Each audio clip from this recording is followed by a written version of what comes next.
As Israel continues its relentless assault in Gaza and the West Bank, Saudi Arabia's Crown Prince Mohammed bin Salman called for clear paths to Palestinian statehood, something that still remains a red line for Israel. Now, during an interaction with the press at the Oval Office, the Saudi Crown Prince said that his kingdom wanted to normalize his relations with Israel, while also calling for a two-state solution between Palestine and Israel. The Saudi Crown Prince also called for peace between Israel and Palestine. So definitely we believe having a good relation with all Middle Eastern countries, it's a good thing, and we want to be part of the Ibrahim Accord, but we want also to be sure that we secure a clear path of two-state solution. And today we have a healthy discussion with Mr. President that we're going to work on that, to be sure that we can prepare the right situation as soon as possible to have that.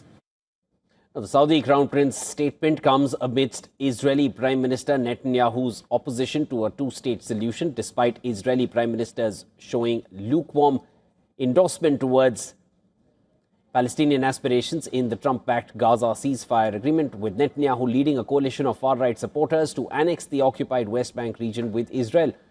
Attacks continued in the region as the Israeli Defense Forces killed 2 Palestinian teenagers for allegedly killing an Israeli civilian and injuring 3 others in a knife attack.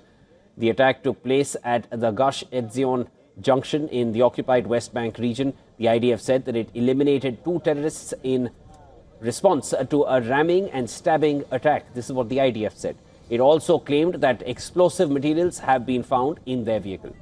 Furthermore, Israeli forces reportedly shot an Al Jazeera cameraman covering a protest that erupted in Tulkarem in occupied West Bank. The video on your screen right now, it shows the injured cameraman being carried to an ambulance by civilians and paramedics.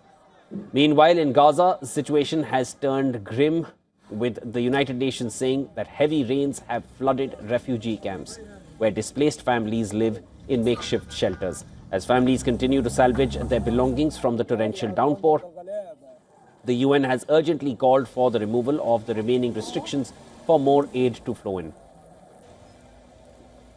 The Undersecretary General for Humanitarian Affairs and Emergency Relief Coordinator, Tom Fletcher, said yesterday that Palestinians across Gaza are cold and soaked following recent rains, adding that frustration is growing as floods rise and what little people have is destroyed. He reiterated that the UN and our partners are mobilizing to help, but much more is needed. Mr. Fletcher said that remaining restrictions must be lifted to urgently get more aid in.